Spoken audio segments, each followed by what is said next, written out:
Hello there guys, welcome back to Younes Talks Football, welcome back to a brand new video. I hope all of you are doing well today. So, we're back to the temporary setup, handheld camera, reading off the laptop in terms of all the latest, and we're going to get through everything as of today. And it's an easy video today because there's only one big topic at hand, isn't there? We've got to talk about it. We've not really mentioned it here, so we will. But tomorrow, you'll be seeing me back at the new place and the brand new setup and everything that will be over there, as you've already previously seen from yesterday's video. So that will be it. But today, this is the last day that I'm spending here, the last night that I'm spending here. And then from tomorrow, it's over at the new place till for the distant future. So there we are. But let's get cracking.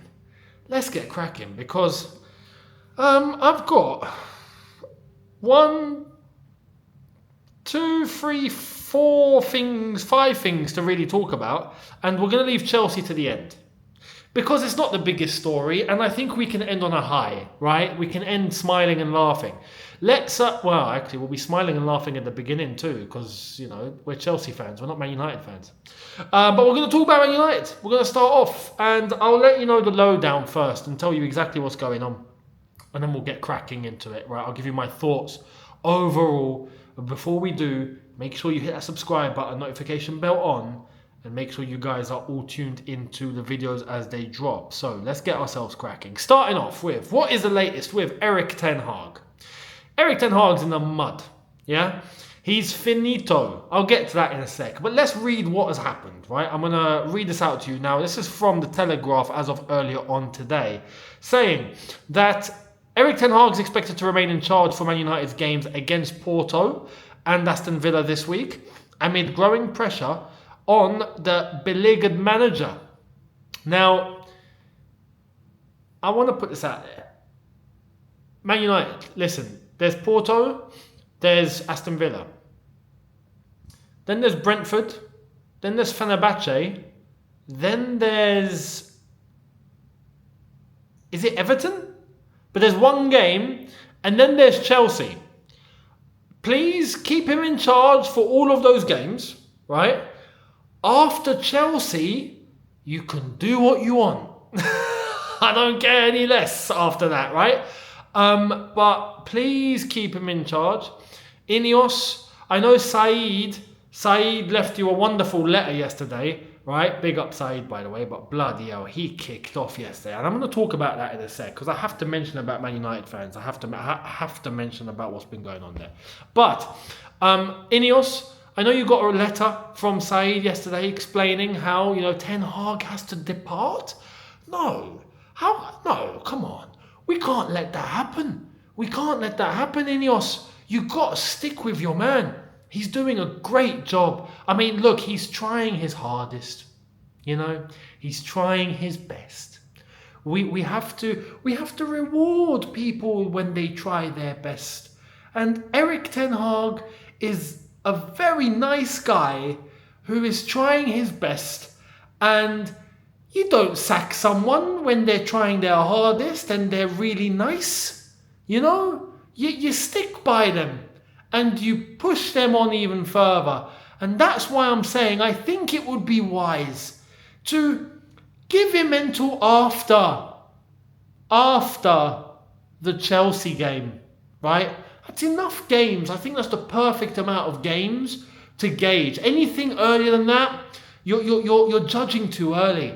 And then anything after that, you might be judging too late. So after the Chelsea game, you'll have a good idea of what he's really about. And I think that would be the wise thing to do, INEOS. So keep him in the job for now. He deserves to stay. Listen, I wish it was as easy as that to convince INEOS, yeah, and to convince Man United. And listen, INEOS right now, I'm gonna mention about INEOS because I feel like I have to. I've said since they've walked in, Jim Ratcliffe, and then they brought Omar Barada from Man City as new CEO, and they've got Ashworth in as a new sporting director. That's not a bad team, right? And when they came in, I did say that, look, they look serious. They look serious. Especially Omar Barada, mate. Omar Barada was one of the flipping cornerstones to why Man City got to where they've been for all these years, right? He was up there delegating pretty much a lot, right? He was one of the reasons as to why they got there. He knows what, he's not stupid. Surely he's not stupid. And I'm talking even on a footballing level. He's not dumb, right? We like to, for example, praise Joe Shields. Joe Shields has come from Man City. He knows what he's doing, and he bloody does know what he's doing. But I feel like it's safe to say anyone that comes from Man City should know what they're doing. So that's that. But there's one problem here with this new Man United part ownership under INEOS, Jim Ratcliffe, Omar Barada, etc. They've not made any decisions yet. That's the problem. And this is why when I see people already, I don't say already blaming them. They need to start working, basically. They haven't even started. They arrived at United and found Ten Hag there. And they've decided to hold on to him. Now, for me, that was mistake number one.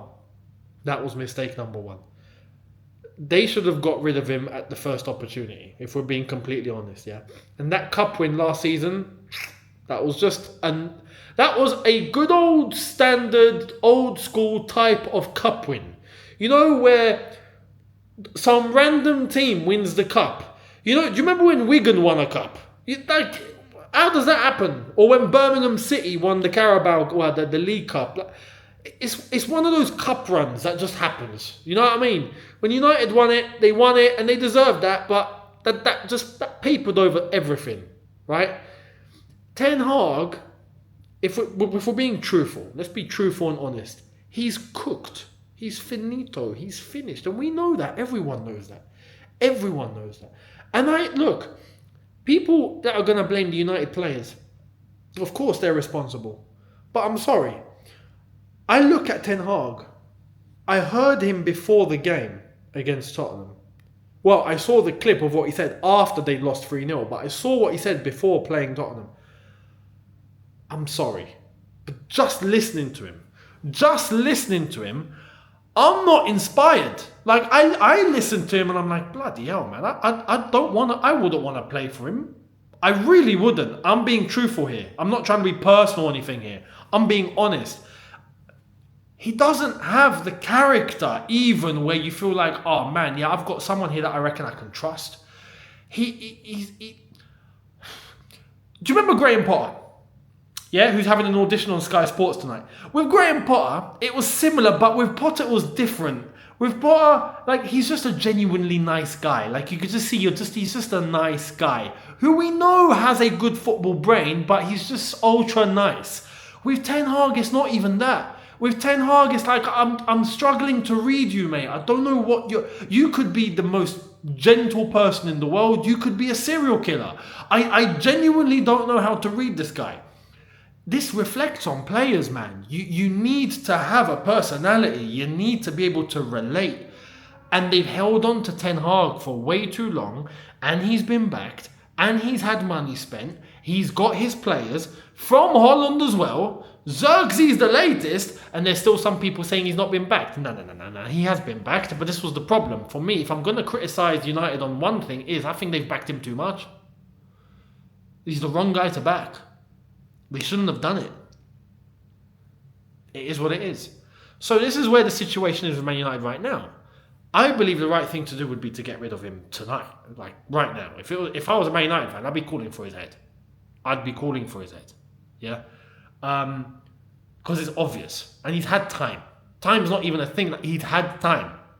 And they're playing like this. How long has he been in the United job now? Coming 3 years? 2-3 years?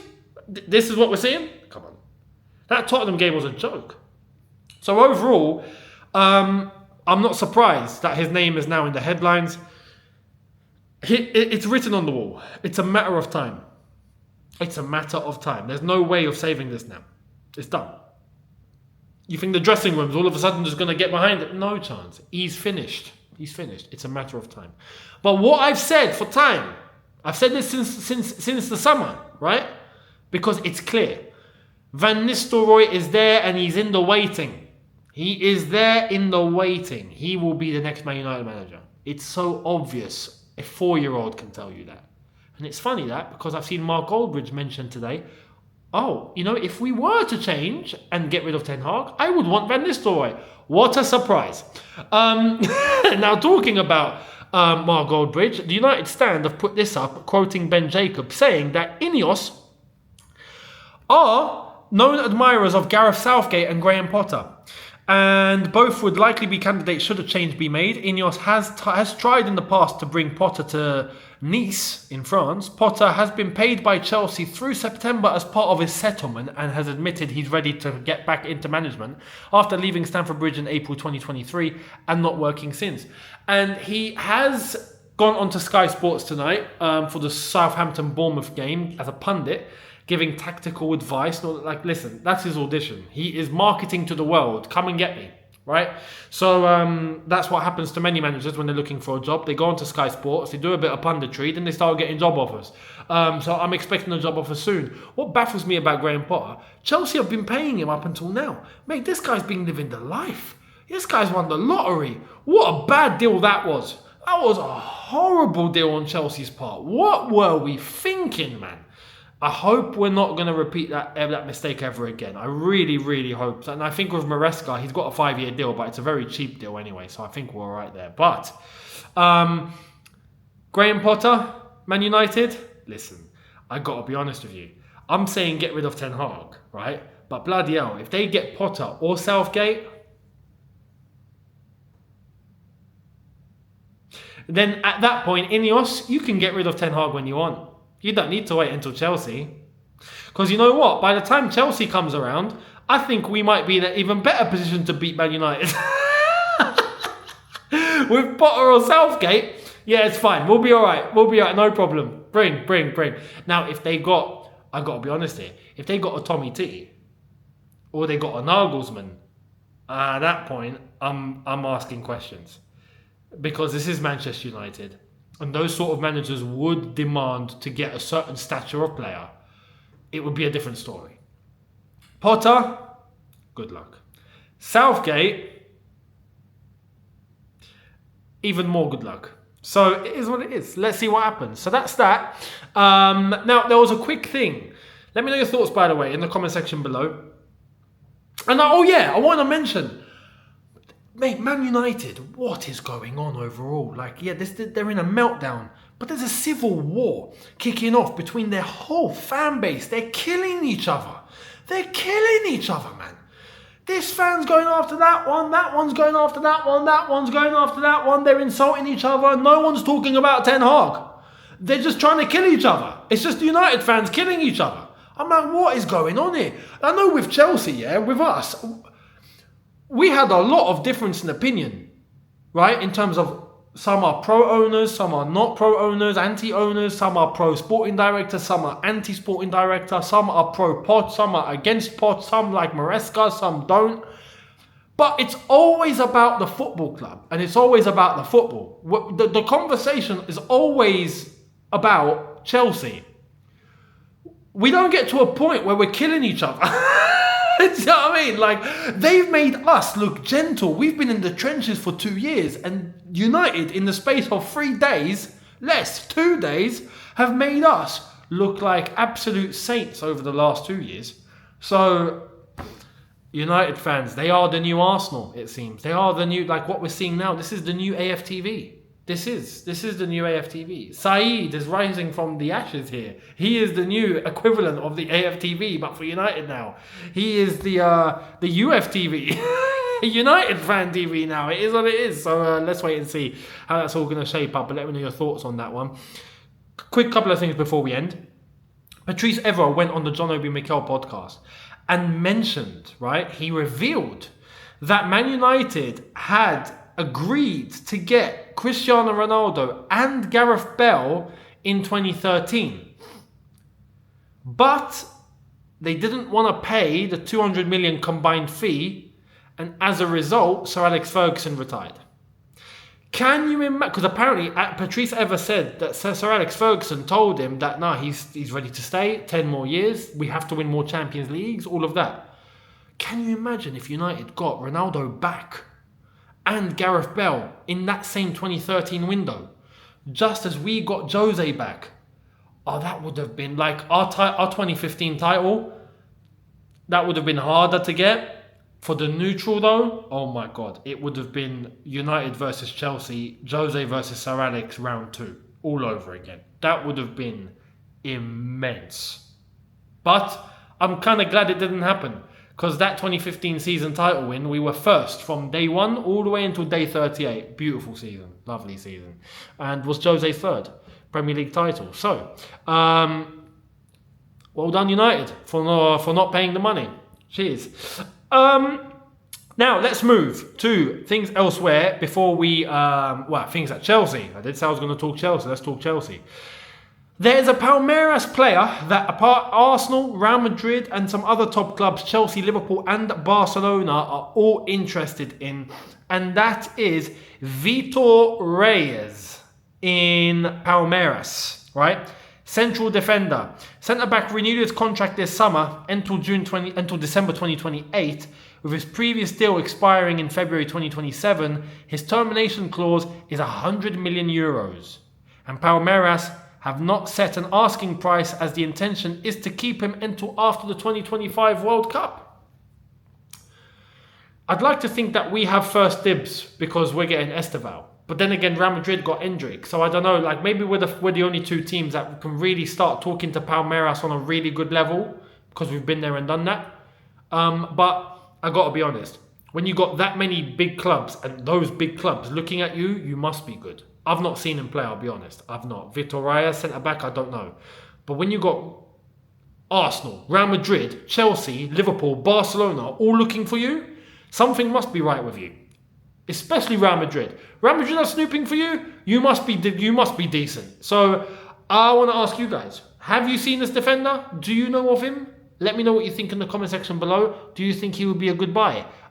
Especially for that money. It's a lot of money. But would he be a good buy? Let me know down below. Now, Cole Palmer is setting all sorts of records. This showed up today on Sky Sports, right? In fact, I'm going to show you because I can do this. So check this out. Look at this. Once I can get this to turn, look at that. Unbelievable. Most goal involvements.